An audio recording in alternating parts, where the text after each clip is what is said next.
What is cube roots of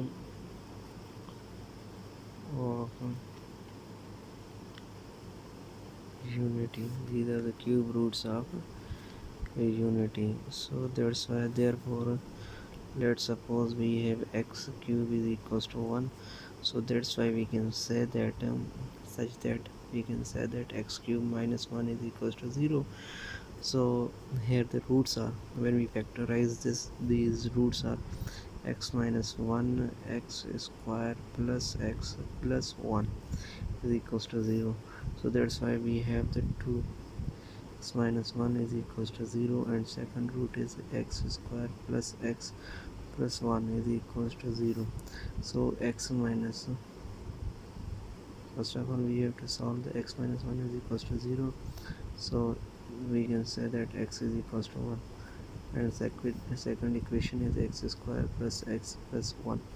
Now we will solve this by which equation? By quadratic formula. So by applying quadratic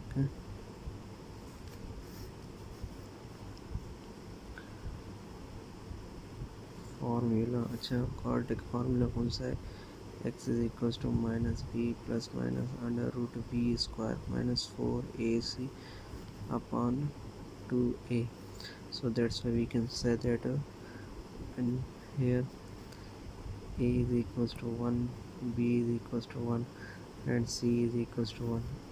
A, b, c. So that's the coefficients will be written, and x is equals to minus 1 plus minus under root of 1 minus 4 1 into 1 upon 2 into 1.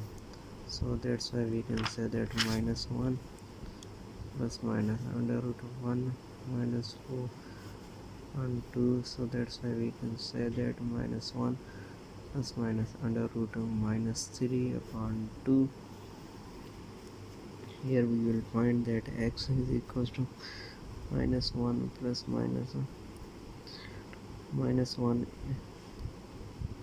3 minus 1 is equals to I square. That's why we can say that iota under root 3. Here is 2 upon 2. So that's why here are the 3 roots. We have find the 3 roots. X is equals to 1, and x is equals to minus 1 plus iota under root 3 upon 2, and third equation is x is equals to minus 1 minus iota under root 3. So these are 3 equations. Where is this can be formed as we have the given to this. These are 3 equations. First equation values, second, third value. Now here we have find the omega, and we have find what is the value of omega. So omega can be find is minus 1 plus iota under root 3 upon 2. It is omega, and omega square is minus 1 minus hat and upon 3. So we can